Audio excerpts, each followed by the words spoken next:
semuanya, jumpa lagi dengan saya. Sore hari ini kita akan membahas mengenai aset terbaik yang harus kita pilih ya. Pilihan kita sekarang mungkin sebetulnya luas, tapi seolah-olah sekarang ini pilihannya adalah aset digital atau aset real gitu ya. Nah, jadi kita akan membahas sebetulnya yang mana yang terbaik bagi kita untuk saat ini maupun masa depan. Ini adalah zaman milenial kata orang, di mana generasi milenial ini mungkin sudah punya pandangan-pandangan yang berbeda mengenai harta, kekayaan, aset, dan produktivitas ya. Nah, tetapi sebetulnya kalau kita lihat dalam kehidupan ini bukan aset atau non asetnya yang berubah gitu. Tapi sebetulnya yang berubah adalah cara pandang manusia ya.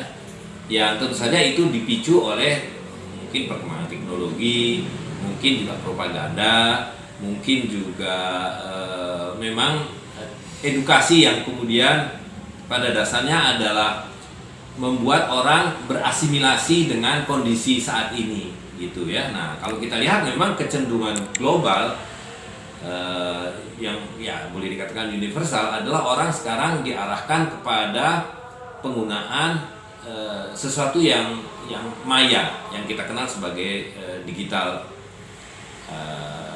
wealth gitu ya. Nah, tetapi sebetulnya kan cara melihatnya simple. Apa yang dimaksud dengan aset itu bermakna bahwa dia merupakan harta, dan yang disebut harta itu tentu saja adalah sesuatu yang punya nilai yang real gitu. Nah, jadi kita harus mulai dari makna yang disebut nilai. Ya, jadi nilai itu adalah sesuatu yang ada wujudnya, tangible gitu. Apakah itu batu, apakah itu emas ya, batu nilainya kecil, emas nilainya besar.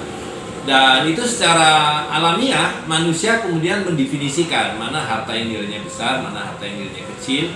Dan kemudian juga ada harta misalnya yang pada dasarnya tidak ada guna pada dirinya sendiri, karena dia kemudian diperlukan sebagai alat tukar, yaitu perantara untuk mempertukarkan satu harta dengan harta yang lain gitu ya. Nah, jadi kalau kita bicara tentang aset real, maka kita bisa telusuri bahwa itu bermula dari satuan, unit ya, yang apakah itu ditakar ataukah ditimbang. Itu yang disebut sebagai tangible asset gitu ya. Nah, jadi kalau kita lihat di dalam kehidupan manusia itu dari zaman purba sampai kemudian orang mengenal yang kita sebut sebagai peradaban, yang orang kemudian mendefinisikan sebagai peradaban pramodern ya.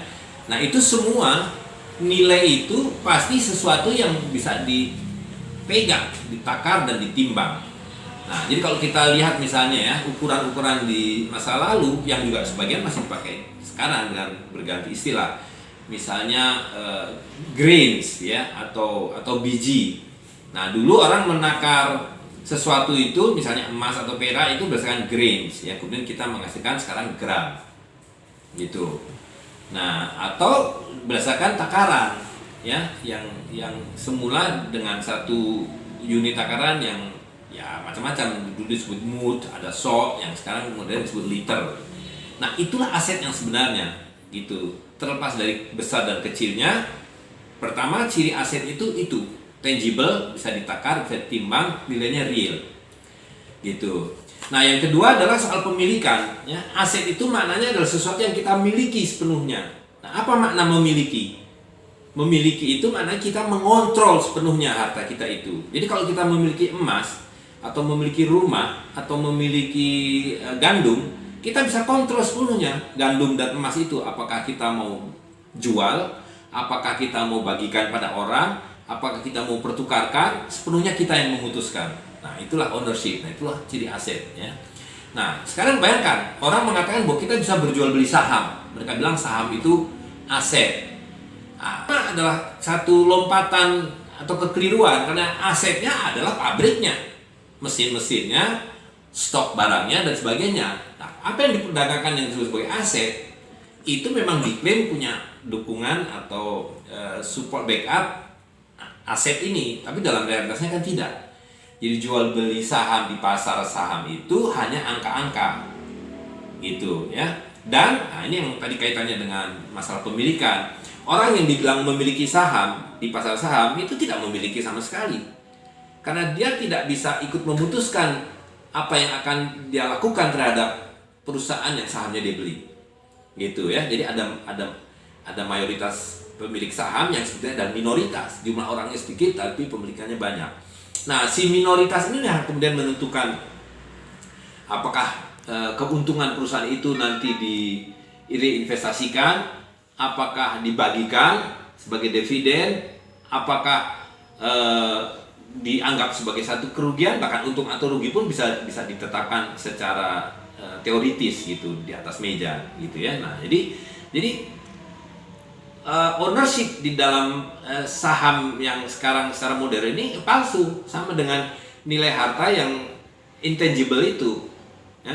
Nah, ini kan juga bertahap. Jadi kalau kita lihat kembali ke yang pertama soal bentuk tadi, aset yang semula real, konkret, bisa ditakar dan ditimbang, termasuk yang disebut sebagai uang, di mana terbuat dari emas dan perak, kemudian berubah menjadi kertas.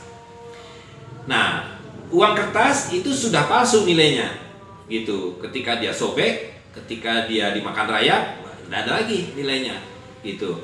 Mir, maaf Mir, habis ini memorinya. Oh ya sudah. Paling tidak kita masih bisa kontrol, gitu. Walaupun lama kelamaan dulu tidak ada bank, ya, kecuali memproduksi uang kertas, tapi orang masih menyimpannya sendiri, membelanjakannya sendiri. Hari ini begitu sudah disimpan di bank, kita pakai kartu ATM, kita sudah tidak mengontrol 100%. Kita tidak bisa mengambil uang itu sepenuhnya, dibatasi. Kita tidak bisa membelanjakan sesuai dengan keperluan kita, dibatasi. Ya kan? Nah, sekarang tahap ketiga, terjadi digitalisasi. Sekarang ini peralihan dari uang kertas menjadi digitalisasi uang kertas, gitu. Nah, tadi dengan ATM itu sebagai contoh, kita sudah mulai kehilangan sebagian kontrol. Nah, nanti begitu menjadi full digital, tidak ada lagi uang kertas yang sepenuhnya digital, maknanya adalah kita kontrol 0%, hampir-hampir ya. Jadi kita tidak bisa ngambil uang kita sendiri, hanya bisa membelanjakan, hanya bisa mentransfer dari satu rekening ke rekening yang lain, gitu ya. Nah, jadi bayangkan, sudah tidak ada wujudnya, tidak ada pemilikannya, dan yang ketiga ini tidak ada kontrol terhadap yang kemudian disebut sebagai virtual asset ini, gitu ya. Nah, lalu yang keempat ini yang simple. Bayangkan di dunia teknologi digital yang kelihatan sangat canggih ini kan sangat rentan. Begitu listrik mati, komputer hang, kemana harta kita? Kemana yang disebut aset itu? Tidak lagi, gitu ya. Jadi orang, kita membaca berita tiba-tiba si konglomerat A kehilangan 5 triliun rupiah. Kemarin masih ada 7 triliun. Sekarang tinggal 2 triliun. Yang 5 triliun kemana? Apakah memang dari awalnya ada? Nah, jadi ini membuktikan bahwa ya ini bukan aset, gitu ya. Nah, jadi saya ingin menghimbau pada generasi milenial ini untuk berkepala dingin, gitu, karena godaan sekarang ini terlalu besar, ya. Jadi seperti yang saya sampaikan tadi, bahwa di dunia ini dalam konteks aset ini tidak ada yang berubah. Yang berubah adalah cara berpikir kita, yang diubah oleh sistem, atau tepatnya oleh mereka yang mengendalikan sistem hari ini untuk kepentingan mereka, gitu ya.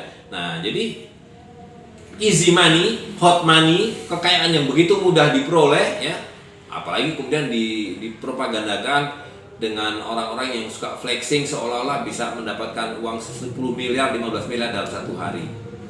Itu sesuatu yang tidak mungkin, ya kan? Kalau kita lihat bahkan para generasi-generasi yang sebelumnya, bahkan mereka yang disebut sebagai miliuner, mereka kerja keras, berdagang atau menjadi industrialis, baru bisa mendapatkan uang banyak, mendapatkan cuan. Nah, hari ini mendapatkan cuan maunya hanya dengan klik-klik